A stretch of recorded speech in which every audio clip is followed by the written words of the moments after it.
Update. Am I the a-hole for threatening to take legal action against my ex-wife's stepdaughter if she doesn't pay for the gift she broke? Original post.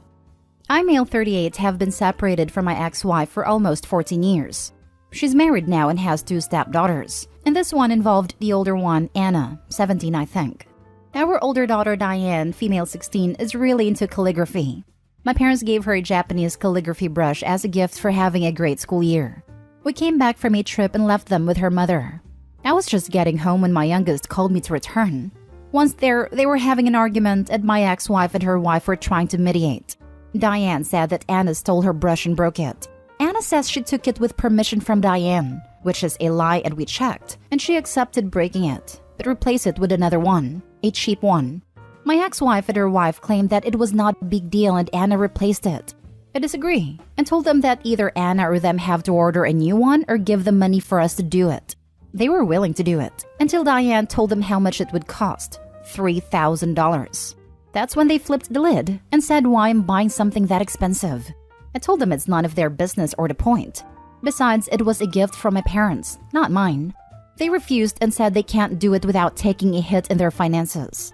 I told them that I don't care, and they need to pay for it or I would take legal action against Anna since she admitted to taking it and breaking it. I told them to be quick because the brushes are limited. Our daughters decided to come with me and took their important things with them. Now my ex-wife, her parents and her wife are blasting my phone saying I would ruin Anna's future, and that I'm putting our daughters against them and ruining their relationship. We've been co-parenting really well, but I don't know. I think I'm being reasonable. She's not a kid anymore. Now for the top comments before reading the update. They wouldn't be shocked if it was a high-end tablet, would they? Just because they don't value the value of the item doesn't mean it doesn't have a value. Good luck getting the value back. Not stay whole. She didn't lend her the brush. Anna said that but isn't true. It's funny how she lies about asking/borrowing it, as if that will undo all the mess she got herself into. The pen could be worth $1. It could be worth $1 million. She's gonna have to suck it up and pay for her mistake regardless. If I steal a car off the Enterprise lot and total it, I'm liable for the damages, not to mention the consequences of any crimes I committed in obtaining the car. If I legally rent the car and total it, then guess what? I'm still liable for the damages. Not stay home. Anna is 17, not 7, almost an adult. She's old enough to know that she doesn't take something that doesn't belong to her. By the way, I believe a limited edition brush can cost $3,000. Like we see Balenciaga charging $1,800 for a trash bag, lol. Doesn't matter what the cost is. Legally, a person is responsible for replacement cost. If it costs $18,000 to replace a trash bag, and people have a problem with that, then they shouldn't mess with $18,000 trash bags. Kinda simple. And now for the update. I never thought this would get so much attention. I'm still going through the comments, but I'm going to clarify a few points and give you an update. Why Diane brought the brush to her mother's. She has a neighbor friend whose hobby is painting. Diane's friend has a nice brush collection, and she took it to show it to her. Why did she leave the brush at her mother's? She stays a week with her mother. She has left other valuable things, either sentimental or monetary, and nothing has happened. Until now. Why I allowed her to move it around? It has to do with how my parents raised me. You are the one in charge of your stuff, no one else. You're the one who puts the value in them. That's why I have always let my daughters do as they want with their things, the same way my parents taught my siblings and I. She understands this kind of brush is not something to just play with. She agrees that she was careless as she wasn't planning to use it, but to start her own collection, the same way her friend and I do. I can't blame her though. She was comfortable with them and there was no precedent. The relationship with her step-family. They're not close but they're civil. They never clicked, but they agreed to respect each other and their things. How we find out Anna lied? Simple. When she said she got permission via text, I asked her to show us and my ex and her mother asked for her phone. She could have lied but folded. She said she took it and broke it but didn't say why. The price. My ex knew the price but not her wife. Both knew it was a gift from my parents. My ex-wife decided to play dumb because she didn't tell her wife about the price. For the doubters, I understand because not many are interested in handwriting or calligraphy. Brushes and pens can cost hundreds or even thousands because they are made with limited or rare materials by a craftsman with decades of experience. It is an art itself. You can Google it if you can/want. The brush. I need to talk to my parents if they still have the receipt, so I can contact the manufacturers and see what can be done. My hopes are slim to none. To say the brush is broken is to put it mildly. It has basically to be remade. Now for what transpired yesterday. We returned home and we talked after they calmed down. I asked them if I was missing something or if something changed, etc. They said everything was pretty much the same, but Diane and Lily said they might know the reason why Anna did it. During the week they stayed with her mother. Anna said to all of them that her boyfriend's birthday was coming up, and she wanted to gift him something special. She asked my youngest, let's call her Lily, if she could play the guitar while she sang a song to him, and Lily refused. Lily says that Anna took it well and didn't make a big deal. Then 2 days before I picked them up, Anna asked Diane if she could make a big poster, and Diane refused. But unlike Lily, she offered her to do something small. Diane says that Anna declined her offer and didn't make a big deal. Why they refused? The boyfriend's birthday was when they were going to be on a trip with me, last week, and both told Anna about it. I asked them if they knew about the finances of her mother. They said she's still working, and also her wife, so definitely not struggling. That's why both of them are mad at her mother because she or her wife could have paid for the brush. They don't understand why she acted like that. Knowing this, I asked her what she wanted to do. She listened to my threat and I told her I mean it. I was going to buy the brush and force them to pay me back. She asked me to wait and see what they do in the next days. Now for what happened today. I received 2 calls early in the morning, one from ex-wife and the other from Anna's father asking to meet. The father came first. He said his youngest daughter called him and told him what happened. Him and I talked for a little bit, and by the looks of it, there are bigger issues. The man apologized to Diane for Anna's behavior and paid for the brush. The rest came after. Anna apologized first and said why she did it. She took the brush instead of another out of revenge. She tried to use it to do the poster for her boyfriend, and because she's not as good as her, she destroyed it in a fit of rage. Once calm, she saw her mistake and looked for another one online. She saw how much it cost and decided to buy a cheap one.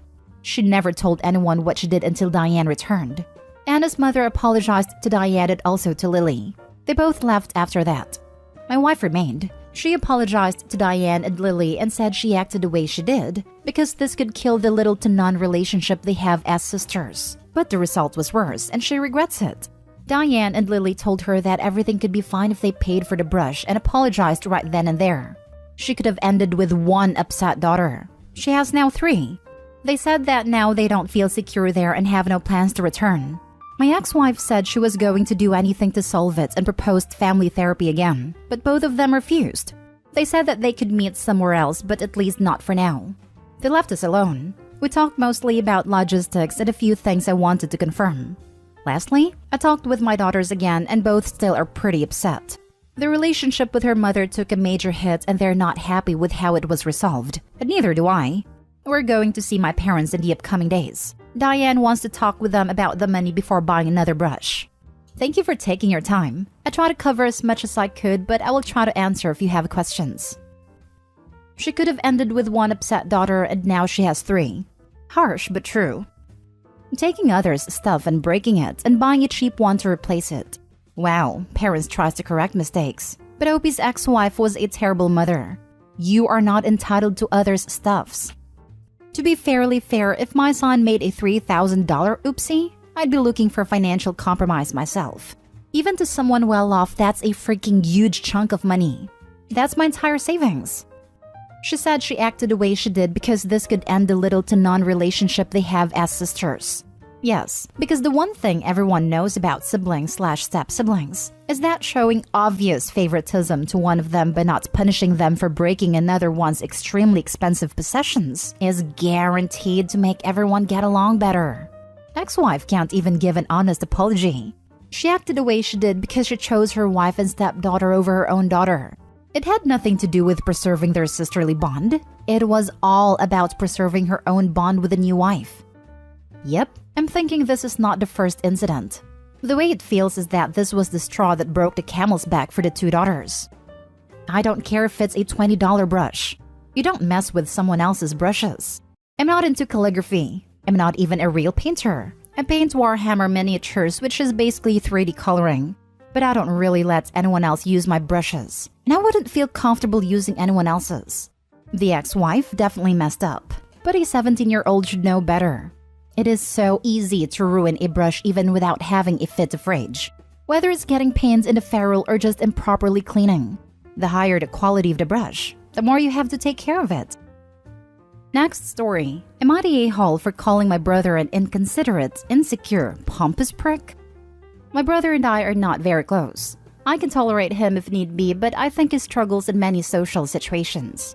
He can't seem to read basic social cues and makes many inappropriate comments and jokes. He has strong opinions about everything, jumps to unreasonable conclusions, and never lets things go. My wife and his wife have been friends for years. My wife doesn't like my brother much, but she's very polite and courteous towards him for the sake of my sister-in-law. My wife and I lost our 3-year-old son about a year ago. His death was sudden, and there is not a day that goes by where I don't grieve him. There will never come a day, hour, minute, or second that I'll stop loving or thinking about my son. In my family, talking about a dead child makes people uncomfortable and is almost treated as taboo. I'm not too fond of this culture, and I have been candid about going to therapy, counseling sessions, support groups, etc. My wife and I started going to marriage therapy after the loss of our son. My family believes that we are going to couples counseling because our marriage is failing or my wife isn't satisfying me enough. This could not be further from the truth, and I think it's a bit disgusting and ridiculous. My sister-in-law invited my wife and I for a nice dinner at their place to celebrate my wife's birthday. Most of my family would be there, and she promised us no drama and or unnecessary comments. We got there and it was nice at first. Everyone was being respectful and I was having fun. Near the end, a few people gave my wife small gifts. We were planning to open them at home and react privately, but my brother was very adamant about seeing my wife's reaction to his gift.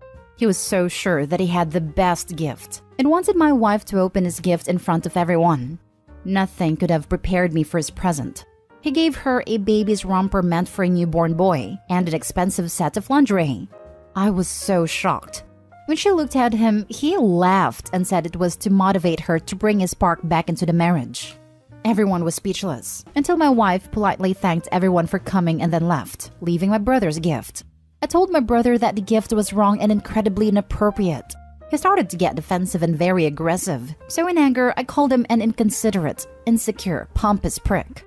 My sister-in-law, as well as few other family members, told me that even if the gift was in bad taste, I shouldn't have called him names and provoked him.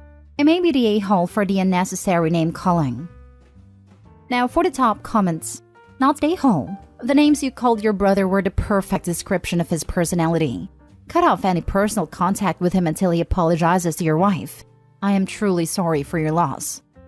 For my own peace of mind, I won't be speaking to him for a long time.